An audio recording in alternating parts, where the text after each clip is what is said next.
Welcome to 21st Century Faith. 21st Century Faith is a program brought to you by Aspect Ministries and features topics and guests that explore contemporary ways of reaching younger people and unchurched adults with the unchanging good news of the gospel. Now here's our speaker, the founder and director of Aspect Ministries, pastor, teacher, and author, Mike Bogart. Welcome to 21st Century Faith, brought to you by Aspect Ministries and its educational training division, Mind Cuisine. I'm Mike Bogart, your host. Glad you're with us tonight. We've got a very exciting and I think a very unusual show tonight for you, and we'll tell you a little bit more about that in a minute. Some of the guys that are with us are from a group called Man Church, a group of younger men and some of their dads that have been meeting together for really almost about 2.5 years. Been meeting almost every single week, and they've got some ideas about how to re-engage millennials in active Christianity.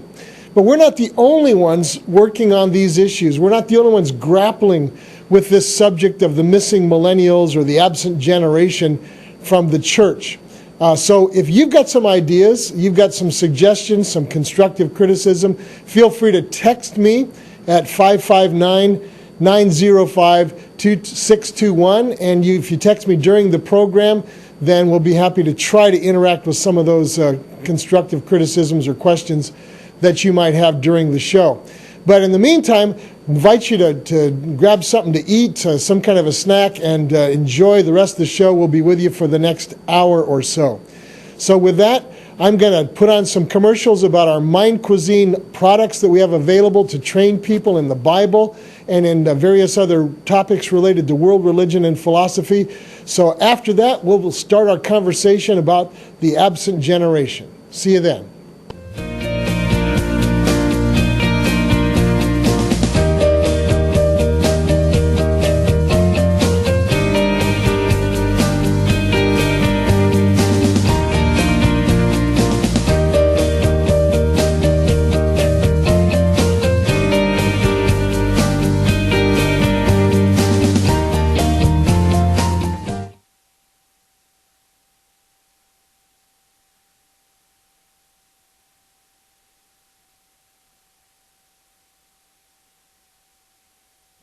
Hey, we're back with 21st Century Faith, and thanks for joining us. I hope you enjoyed those commercials about some of our products at Mind Cuisine.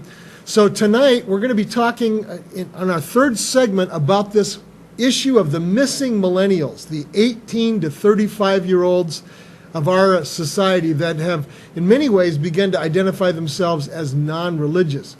At Aspect Ministries, I refer to them as the absent generation, but they're known by a lot of different names. So about a month ago, in mid-May of this year, the Pew Research organization, it's a survey organization, came out with some recent findings that were really quite startling. They found that approximately 35% of all people in that age group, the 18 to 35-year-olds in our society, now identify themselves as religiously unaffiliated. In other words, about 1/3 of young adults would say that they're not tied to any particular religious organization. That's up in about 10 years, that's up about 9%. So 10 years ago, about 25% of young people would have said that. Now about 35%. So it's gone from about 1/4 of that demographic to about 1/3 of that demographic. And that should be something that causes people to think. Along with that, in 2011, the Barna Research Organization did an extensive national survey of thousands of young adults, and they came to some similar findings. They found, for example, that young people who are actually raised fairly regularly in a church organization of some kind, many of them, when they get to be about 18 to 20 years of age, begin to drop out. They found, for example, that about 57% of Roman Catholics drop out when they reach that age. And startlingly enough, about 61% of evangelical Protestant young people drop out. Now again, some of those young people might come back after a period of time. Perhaps they get married or some life change happens, but they stay gone for a while, and then many, many of them never do come back. Here's some other things that were found in some recent surveys. Before I bring the Man Church guys up, there's some recent things that I think we ought to ponder as we think about this issue. Number one, and let's have that first graphic if you don't mind. We'll have that graphic up. Churches seem very overprotective. Young people are very involved in what they're doing. They're very connected to the internet, and churches don't seem to be following that trend as much. Secondly, and the next graphic would be that churches seem to protect their young people from the outside world. I was talking to one mom recently, and she was talking about her son who'd walked away from his faith, and his main objection was that the church seemed to be living in a bubble world, that Christians, although they spent their time shopping with other individuals and they worked in the world, their discretionary time was spent with other Christians in a very Christian kind of world. Thirdly, churches seem to be missing authentic Christian experience. Now, of course, that's not always true, but according to many of these young people, they perceive that churches lack some kind of real experience of God. People may be busy, people may be plugged into programs, but they perceive that many people are not really experiencing God in a way that other people are not. And then, of course, fourthly would be they perceive the church as being antagonistic to science. So let's get that next graphic up there, that churches somehow are ignoring the advances of science and technology, and that somehow that is a real conflict between church and science. The next graphic will show that churches have an oversimplistic or narrow view of sexuality. Now remember, these are not my views. These are the views of that generation. Many of them feel that the church's ideas about sexuality are somehow out of touch with most people's experience. The next finding that these groups had was that Christianity is too exclusive in a pluralistic society. In other words, that churches portray themselves in an us and them sort of relationship, and that there are people inside the church, then everybody else outside the church doesn't really have a relationship with God. And at least in the perception of young people, that seems to be kind of going counter to the idea of a pluralistic society in which there isn't such an exclusive view of things. And then finally, the church is perceived as being unfriendly to doubters.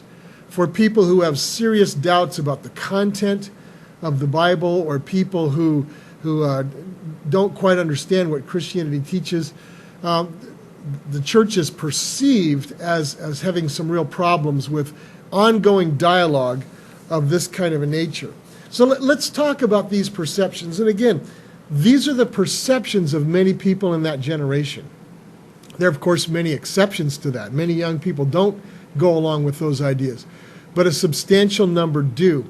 And so we need to explore what it would look like if the church doesn't address these core issues that the millennial generation has with the church. Think about what the next 20 years will look like. In 20 years, if things don't change, if the trends continue down this path, and of course I'm not a prophet, I can't predict what's going to happen, and things may really turn around. But if things continue down this path, the church is going to be a lot smaller, it's going to be a lot grayer, and it's going to be a lot less influential in our society. Now, for some people who are anti-Christian, I suppose, that might seem like good news. But I think that this is a cause of concern for many, many people in the times in which we live. So we're going to be talking about that tonight with some people who've really grappled with these issues. We're going to have some young guys who are part of this generation. They've been immersed in it for all their lives, and they know all about the ins and outs of it. Though I've studied this for the last couple of years in my life, I'm an outsider to the generation.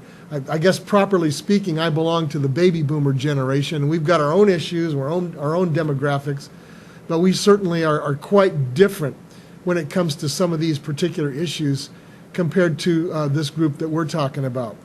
So tonight's guests are going to be from Man Church. Let me just explain before the break what this Man Church is all about. Several years ago, my wife and I decided that we were going to join the ranks of those people who were involved in trying to do something to change these trends. So we started a group of met on Sunday nights. with some young guys who had a few questions about Christianity.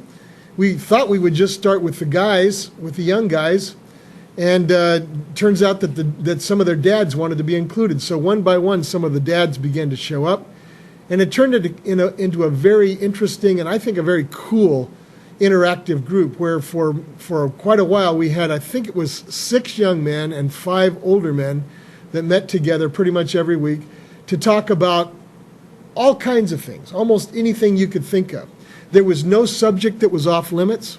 If we didn't know answers to something, we said so, and we explored some of the issues together. We've been together now for 2.5 years. There's no sign that it's going to end necessarily anytime soon, although some of the younger guys have dropped out. But it's been a very, very interesting time. And so we're going to be exploring some of those issues and some of the findings that we've had. I think it's kind of funny, though. We decided to meet on Sunday nights because that was the time that the young guys could meet. But they specified that if we started at 7 o'clock, we had to be done by 9, because at that time The Walking Dead came on.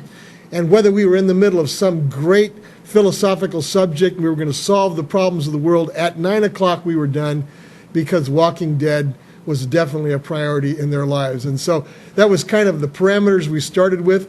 We were able to talk for a couple of hours. Of course, my wife started by making some food, and then the other moms chimed in, and we've had food as a part of it, and it's been a great opportunity.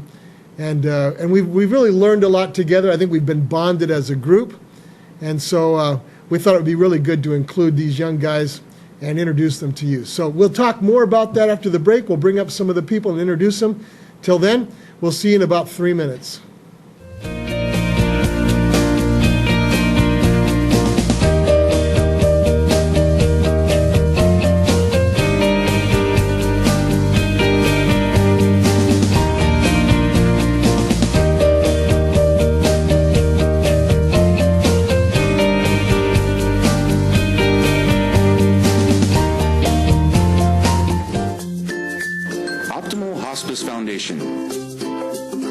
Caring support when it matters most. Look us up at optimalhospicefoundation.com. We are conveniently located across from Bullard High School on North Palm Avenue in Fig Garden. Morales Wellness Dental offers quality-oriented family dental care and service in a personalized and comfortable manner. As you enter our office, you'll always be greeted by our warm, caring dental team and will be invited to relax in our finely appointed lobby. We have 7 patient treatment suites that feature monitors for your in-op entertainment and diagnostic review. Our comfortable hygienist suites are the ideal setting for regular cleanings and checkups. As safety is our utmost priority, all instruments are put through our modern sterilization center. Furthermore, our sedation suite offers you both comfort and peace of mind during advanced dental procedures. And for your privacy, we have 2 separate patient consultation offices. Take the worry out of your next dental visit by calling us today. Experience our commitment to excellence, respect, and honesty at Morales Wellness Dental.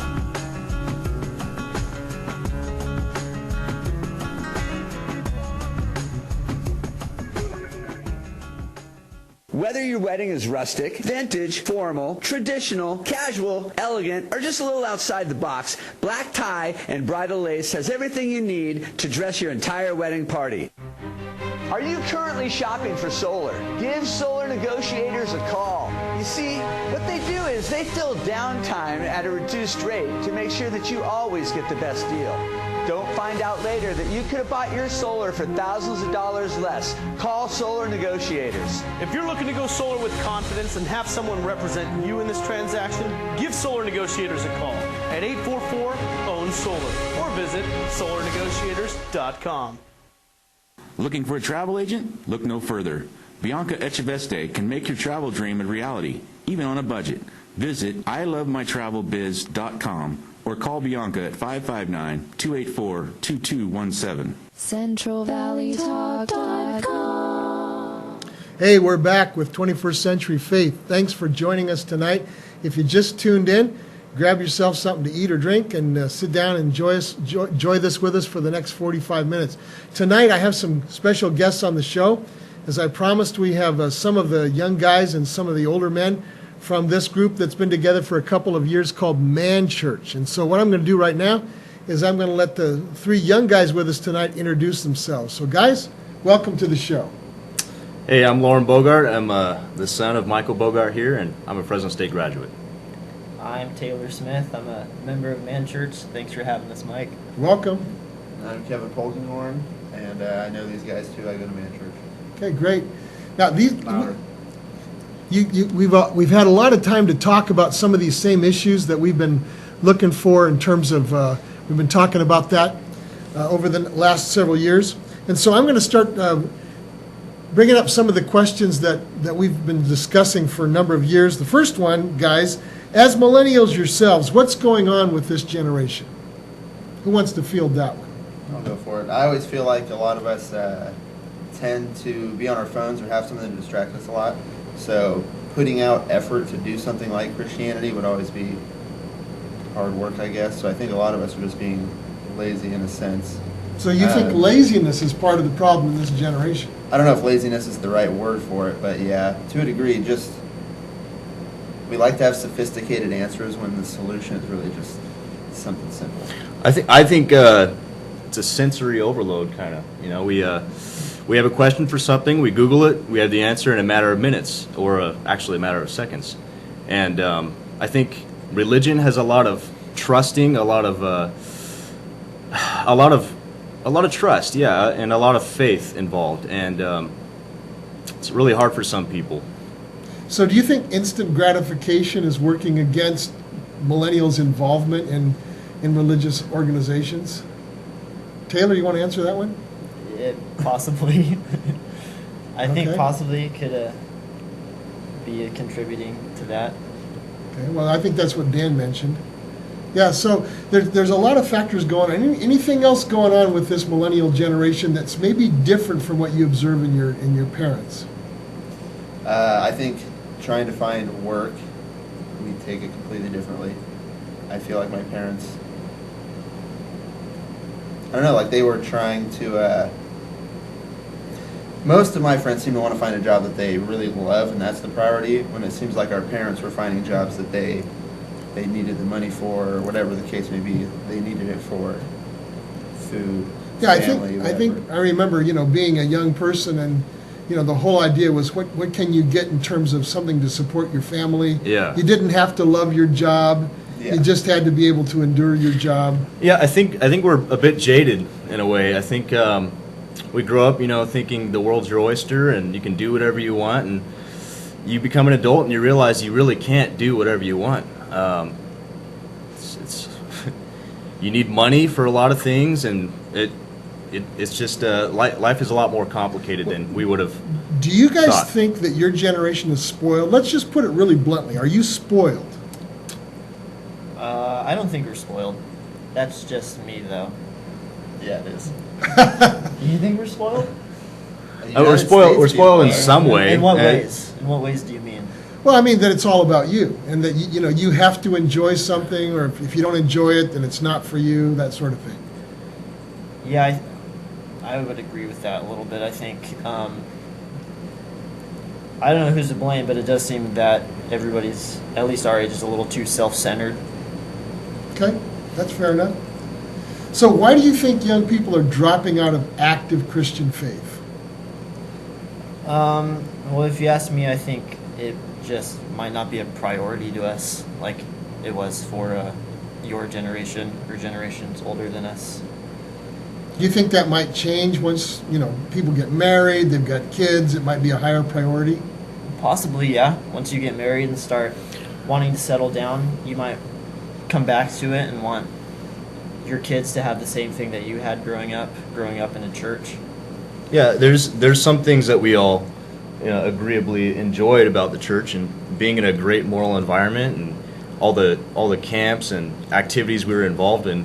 I guess as a young adult, it's a little bit different. It's a little bit more difficult to find a reason to really be motivated in our faith. So what are young adult groups like in churches these days? I don't really frequent young adult groups myself. So what are they like? The last one I went to that I can remember, I felt like it if I didn't have an incredibly well-worded and wise thing to say, that it wasn't going to get, I don't know, recognition or anything like that. And then there was like 1 or 2 people in the group, and this happened over multiple weeks, who seemed to talk. In like a 10-person group, there'd be 2 people who talked Did all the talking. 10 times more Yeah. than 99% of the time, while the rest of us kind of... Well, some of that can be managed by the group leader. You sort of discourage the heavy talkers and encourage the light talkers. It was the group leader. Oh, it at was the least group at this leader. particular place. Gotcha. I It think tended to it's- be the group leaders. One thing I noticed in the few young adult Christian groups I've been to, it's almost like a singles get together. I think a lot of people there looking for a good, sound boyfriend or girlfriend, and I believe that once again, church is something that people are drawn to when it comes to thinking about a family or good morals, things like that. Okay, that's fair enough. So you think people are dropping out because it's not, I think you said, Taylor, that it wasn't really a priority for them. What are the priorities for this generation? Netflix, YouTube. Lounging. Yeah, like Kevin said earlier, we might just be lazy. Well, but in other words, it's media that's easily accessible, doesn't require a lot of interpersonal, relationships. Yeah, and I think for people our age, we're more worried probably about finding a good, steady job, at least at this time of life, post-college. I'm a lot more worried about getting a job than getting involved in a church seriously. Do you think that would change if you got a really steady job that you enjoyed? Maybe, but I can't say. I don't know. That's fair I enough. think absolutely. It's possible. In my case, I think it absolutely would. I think the frustration in being or being a graduate and not being able to find a solid job it's kind of discouraging in a way. And Well, so, again, from your friends, how many of you are in the same position that you and Taylor, and even you, Kevin? I know you've got a job, but it's maybe not quite where you want to end up. How many are really struggling with this whole career issue? Seems like most of them. Yeah. I feel like a lot of people just fall back on like, not that teaching's a bad job, but just like those major career fields. But they don't really end up finding something that they were looking for in the beginning. Like I know you wanted to do certain things that you haven't been able to do yet. You and me kind of just never really have an idea. But Yeah. Apparently, it's quite an issue, isn't it? Yeah. So anything else before we go to break? We're going to bring your dads up here in a minute. Anything you wanted to say about this missing millennials out of the church? I think people our age have issues with the church. They have a lot of questions that maybe they're not getting answered. Like I said earlier, the whole faith thing, it's not easy for people to just drop everything and say, I have faith. But the very nature of religion is that there's a point at which you can't know something for sure. There's a point at which you've got to say, I don't understand, but I'm still going to trust. And that's not just Christianity, that's any religion. So at what point do you think your generation is going to be able to say, okay, I'm going to go with this even though I don't have proof? isn't that kind of how we were raised in schools, though, to believe that we could solve any puzzle or any mystery? So when something comes up that we don't necessarily understand, I feel like most of us are telling ourselves, at some point we'll figure this out, even though it's something like the creation of the universe. Yeah. I don't know how any of us are ever going to figure that out, but I'm gonna. Oh, you are? So, yeah. Please let us know when you've got Yeah. it figured out. Well, again, the theologians have been struggling with, how do you prove the existence of God? And, of course, there's all those classic proofs from the Middle Ages. Better minds than any of us in this room have struggled with that whole issue. So, what's the likelihood that anybody's really going to ever have final proof that God does or doesn't exist? And yet you think your generation is, more confident that they can probably work that out. Maybe in their own way.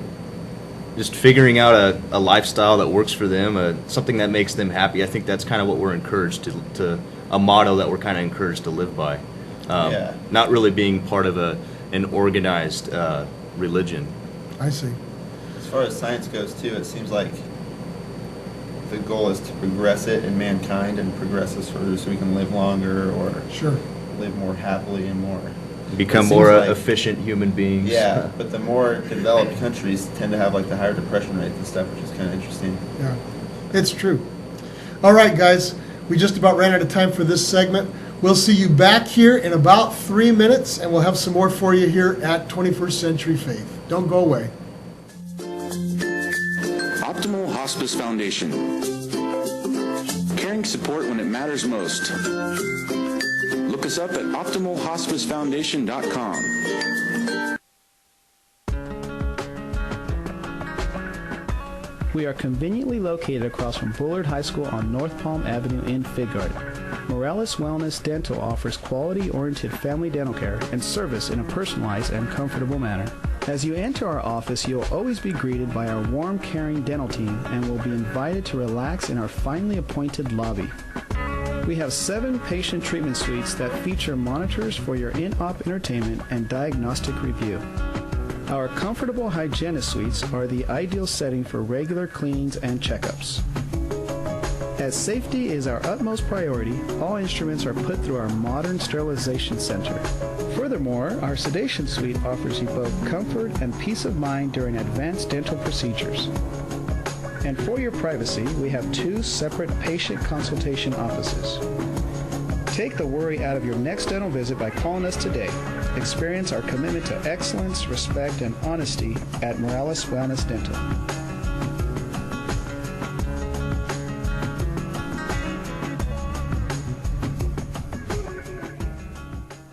Whether your wedding is rustic, vintage, formal, traditional, casual, elegant, or just a little outside the box, black tie and bridal lace has everything you need to dress your entire wedding party.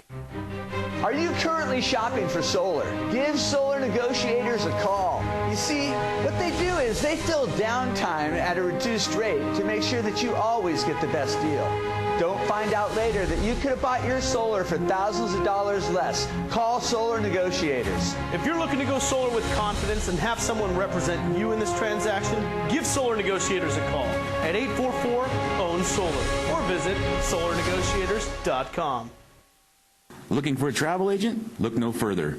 Bianca Echeveste can make your travel dream a reality, even on a budget. Visit ilovemytravelbiz.com or call Bianca at 559-284-2217. CentralValleyTalk.com. Hey, welcome back to 21st Century Faith. We've been talking about the missing millennials, the absent generation, the 18 to 35-year-olds that are missing from organized Christianity. And we've been talking with some of the young guys that have been part of a group for the last couple of years called Man Church. And in the previous segment, we had some of the younger guys, the millennials themselves, up with us. But in this next segment, I'm going to concentrate on the older men, the mentors, the dads of the group. And so we're going to welcome tonight a couple of my friends, known each other for a long time, Daryl Smith and Glenn Ross. And so welcome, guys, to the program. Mike, thanks for having us. Want to introduce yourself just a little bit and tell us about what you do and so on? Daryl Smith, been a believer, Christian for 40 years. Came to know Christ in college. Loved the age. I think it's a fantastic age. It's an age of exploration, searching new ideas, asking questions, experimenting, and being free from, let's say, under your parents' thumb, which you were for 18 years. And it's a great age. I'm really not at all afraid of a generation walking away from church, because there are those who at this age find faith. So I think it's just a great time of life. Okay. How about you, Glenn? My name's Glenn. I'm married, have 4 kids. I was raised in a Christian home. I became a believer at the age of 17 or 18, where my faith became personal to me. It was that point where I was either going to say, look, am I believing this? Am I believing the Bible because my parents trained me that way, or is it something that's a conviction here? So I was about 17 or so, and I've got 4 kids, 3 boys and a girl, and have watched each of them on their faith journey, and I think that's probably what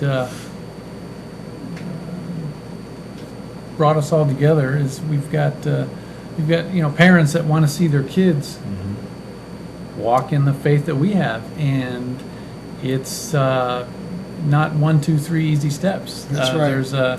There's a growth process, and the thing is, as parents, we want our kids we want that faith to be theirs. We don't want them to just take what we say as face value and run with it. There's this healthy tension of we want our kids to question. We want them to really ask the hard questions, but not too much. No, but because we get scared as parents, and yet that's where we trust God to lead in their lives and direct them. Right. So let's talk about this man church thing. Nobody really envisioned what this thing has become before it happened, and it was almost like people sort of got drawn to it individually. So from your perspective, I mean, what was it that drew you to this sort of mentoring group that we have now? Well, I know you're here talking about a generation, but I think for us it was much more personal.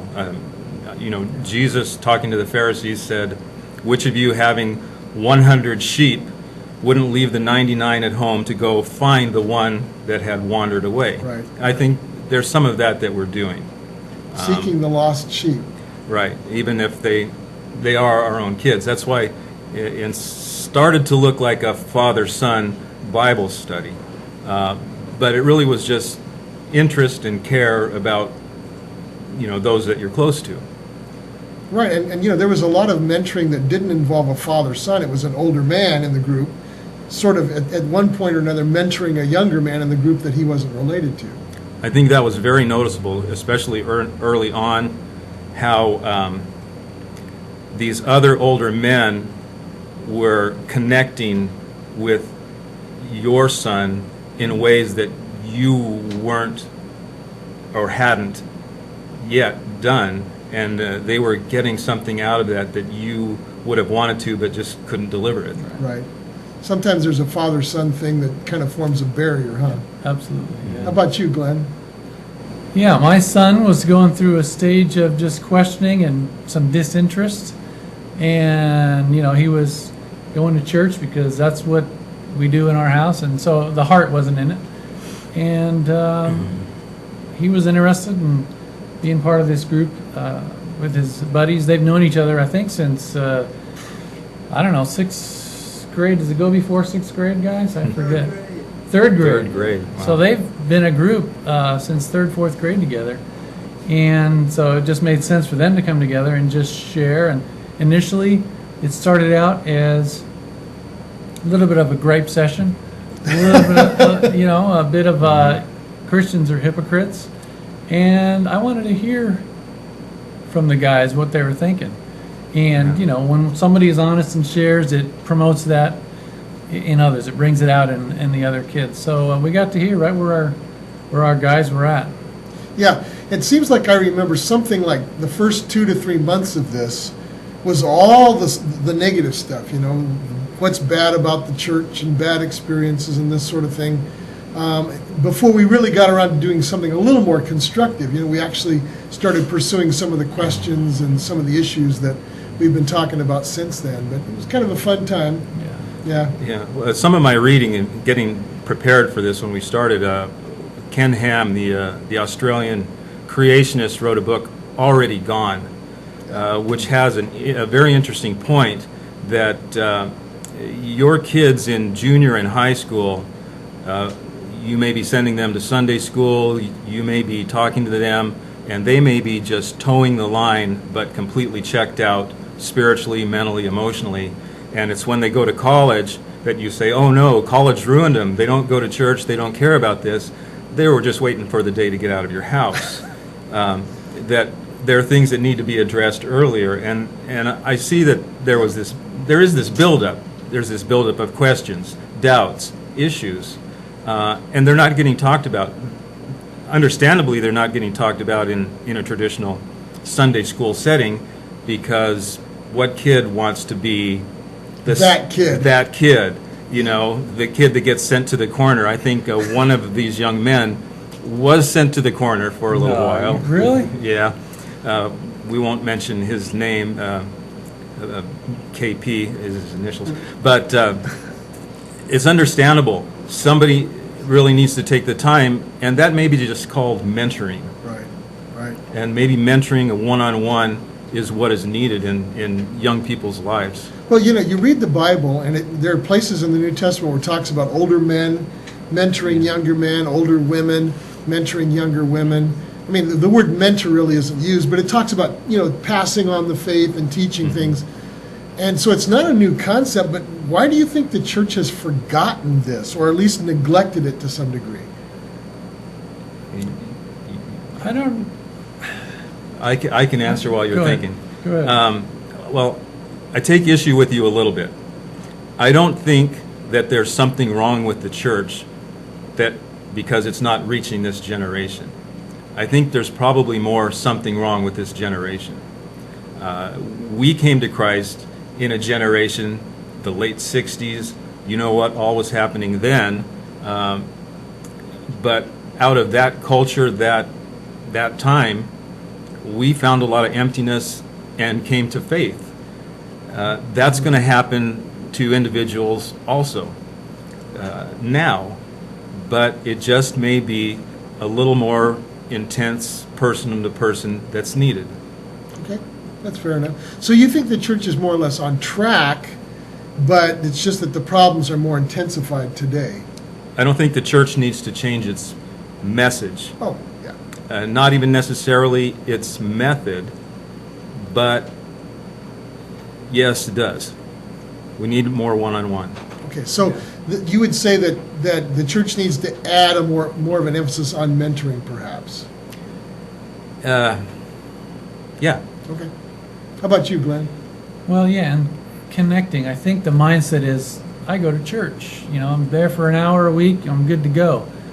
And your spiritual life is so much deeper and wider than that. An hour a week hearing preaching, which we need to do, which we need to be under good biblical instruction. That has to happen. But there's a whole lot more that needs to go on that I'll call it community, whether it's sitting down on a Sunday night talking with guys or going to lunch or whatever it is. There needs to be a community where we can talk about doubts, fears, everything. And that's what that Sunday night was. It was sort of where are you guys at? Let's talk about it. Well, it's one thing to sit, in a church service and listen to a really fine sermon, but sometimes you walk out of church and you're going, well, how do I do that? I mean, how does that really work out in my life?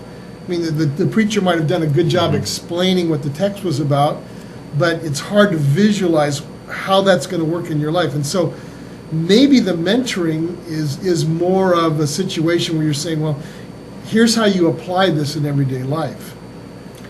Yeah. And I think I agree with you. The Man Church was an opportunity for us to try to do some of that.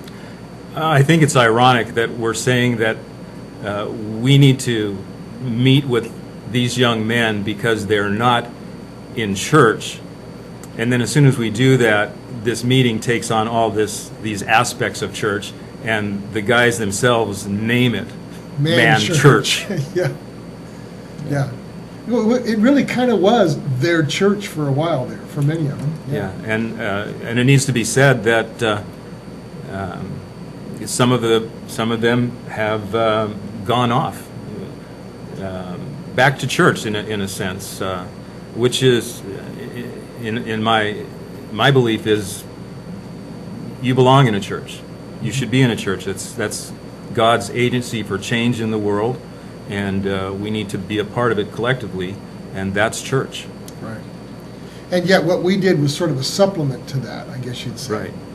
Yeah, and it wasn't dads talking at their sons and giving them all the answers, because we don't have many answers.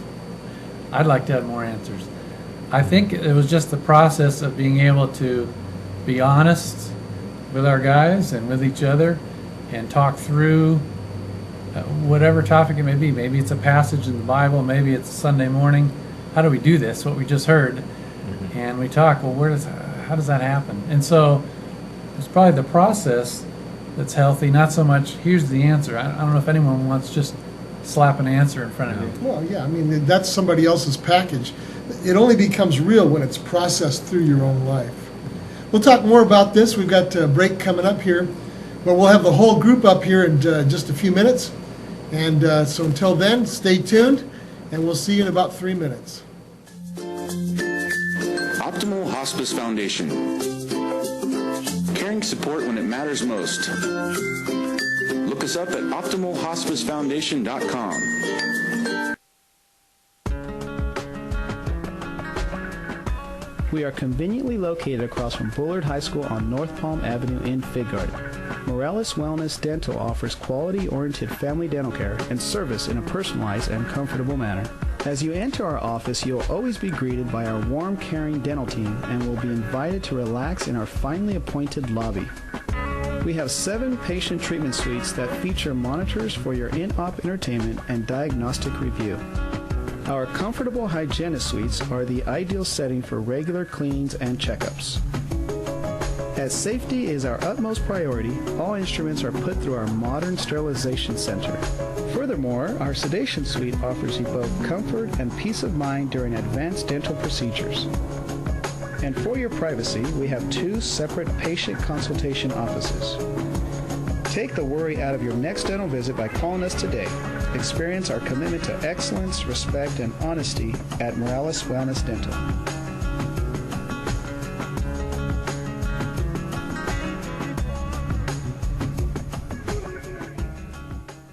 Whether your wedding is rustic, vintage, formal, traditional, casual, elegant, or just a little outside the box, black tie and bridal lace has everything you need to dress your entire wedding party. Are you currently shopping for solar? Give Solar Negotiators a call. You see, what they do is they fill downtime at a reduced rate to make sure that you always get the best deal. Don't find out later that you could have bought your solar for thousands of dollars less. Call Solar Negotiators. If you're looking to go solar with confidence and have someone represent you in this transaction, give Solar Negotiators a call at 844-OWN-SOLAR or visit solarnegotiators.com. Looking for a travel agent? Look no further. Bianca Echeveste can make your travel dream a reality, even on a budget. Visit ilovemytravelbiz.com or call Bianca at 559-284-2217. CentralValleyTalk.com.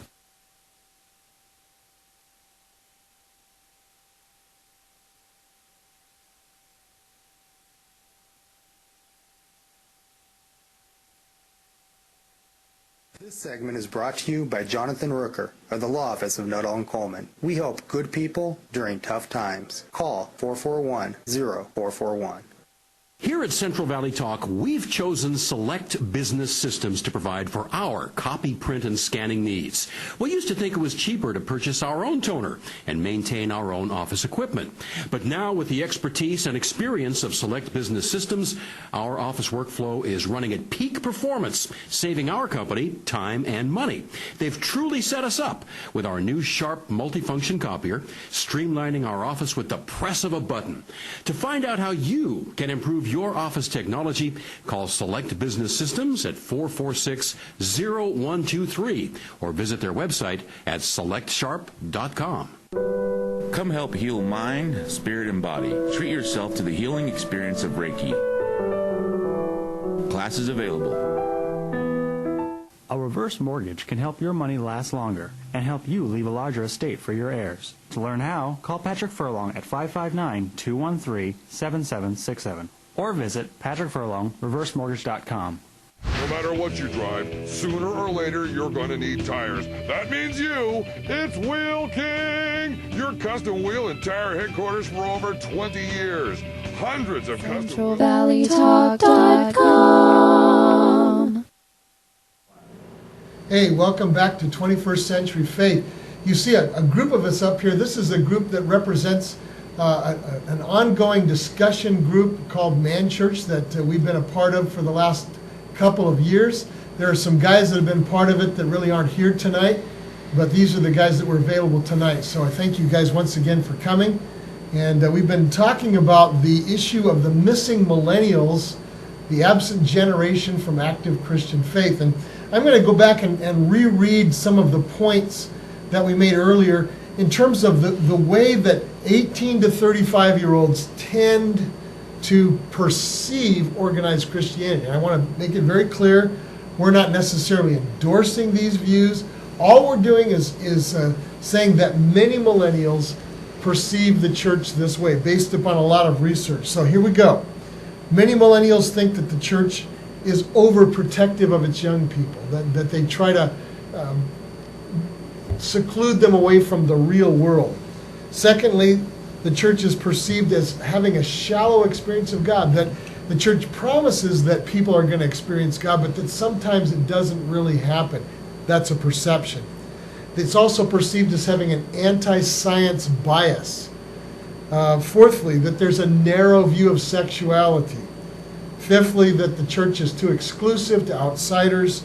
And sixthly, it's perceived as being unfriendly to people who have any doubts or issues that they want to really discuss at some depth. Now, whether those are fair or not, we can debate. But I wanted to start off by asking the older men and the younger men up here as part of Man Church, do you think that fairly represents the perceptions of many people in this millennial generation? What do you guys think? Is that fair to say many young people think this way or not? Absolutely. Yeah, I'd say yes. In my experience and people I've talked to, yeah, definitely.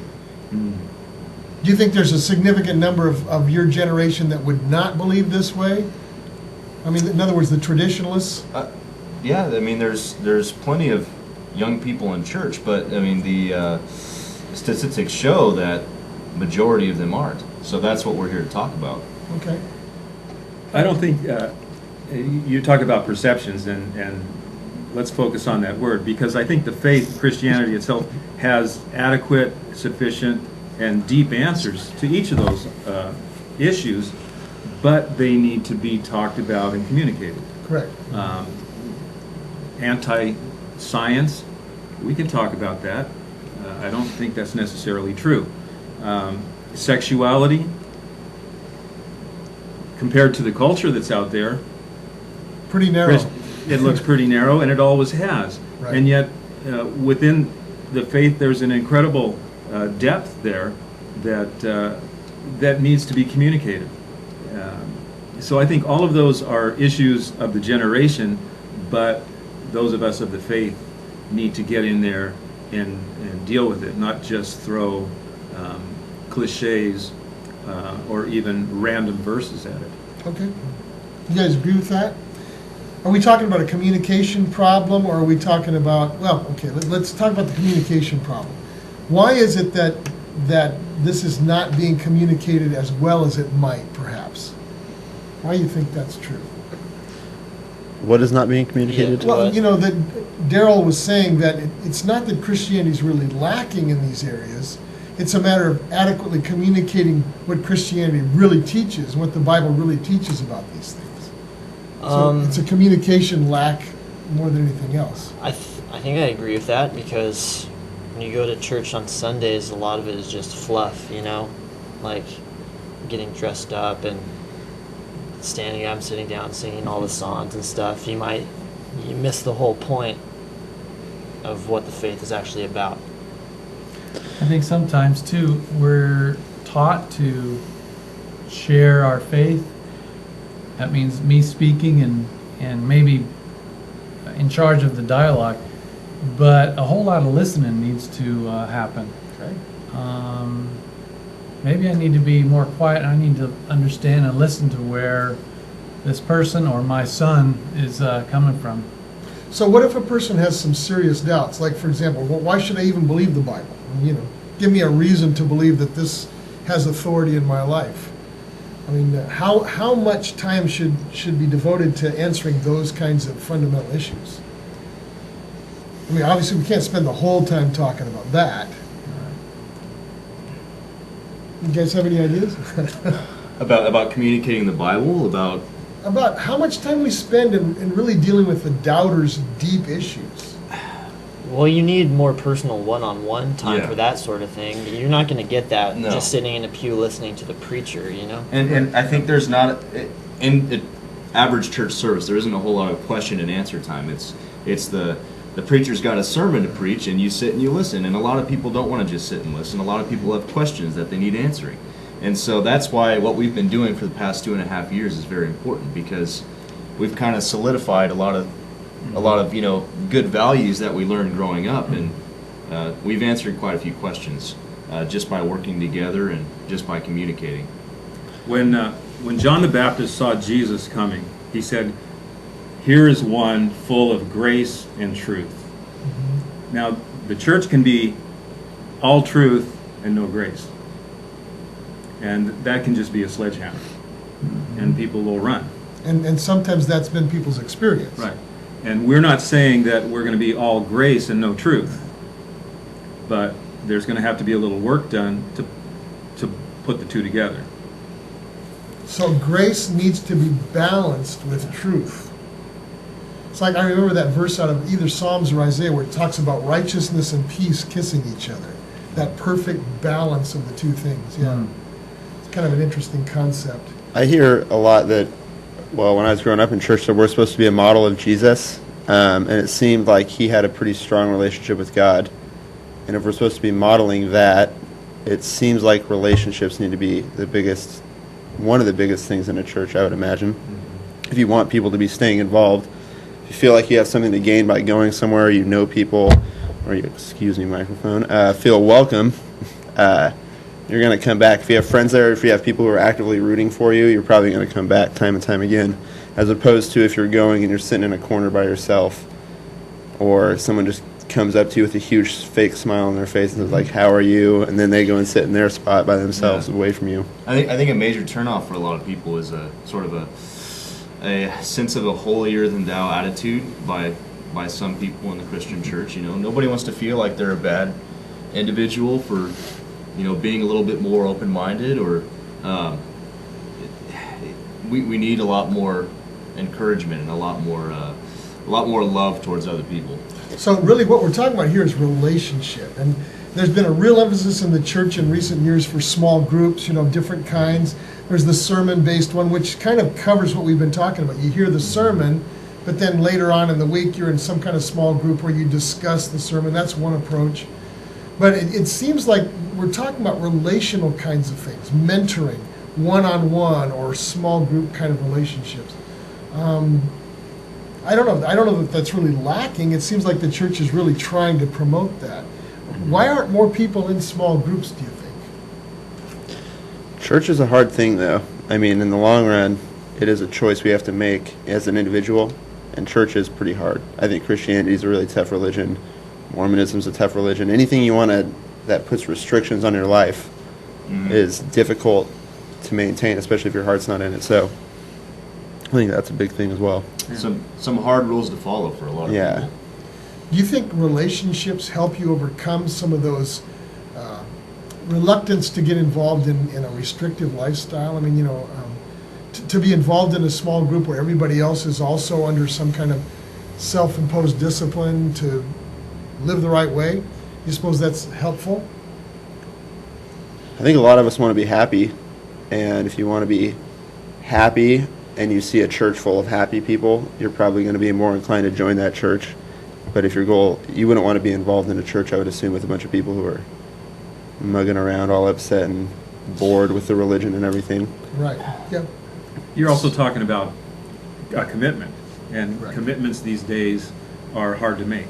Yep. You have to have a reason to give yourself, give the time, the energy, and the caring. Right. It's just hard in today's world to be a part of anything, almost. Right, and this generation is notorious for getting married much later in life, postponing marriage by maybe 4, 5, 6 years beyond what their parents normally would have had been married at. So that reluctance to make that kind of deep commitment is a real issue. Yeah. It takes time of your week to choose to be with other people. It takes willingness to be open and share or ask the hard questions.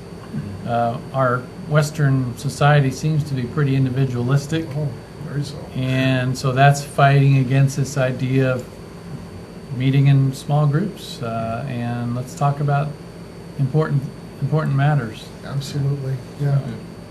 Very early on for myself, this was something that I wanted to do for me.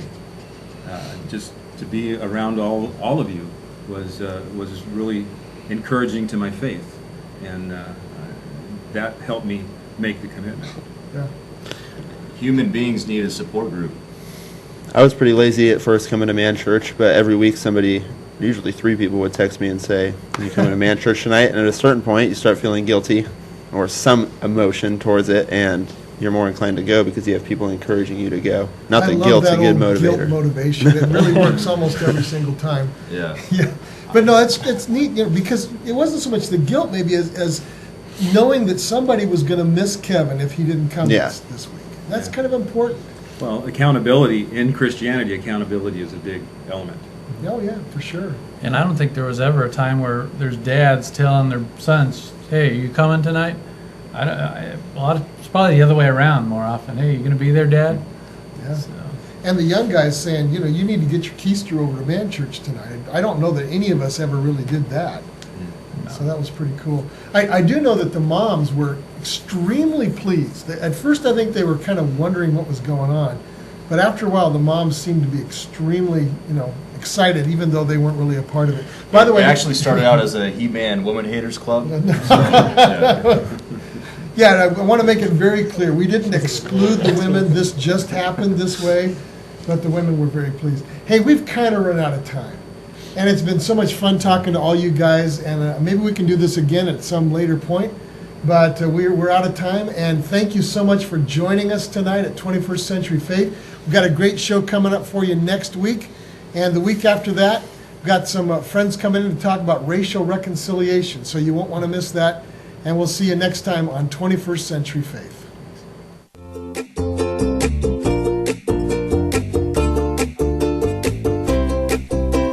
Thanks so much for joining us on today's 21st Century Faith. Mike Bogart would love to hear from you. So if you have any questions or you'd like to dialogue with Mike, please feel free to use the contact information you see on the screen. And we hope you'll come back and bring a friend to the next program of 21st Century Faith.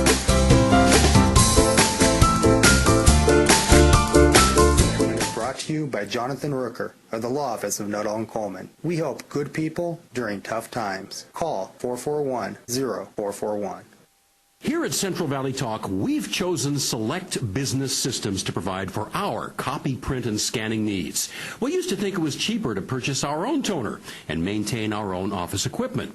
But now, with the expertise and experience of select business systems, our office workflow is running at peak performance, saving our company time and money. They've truly set us up. CentralValleyTalk.com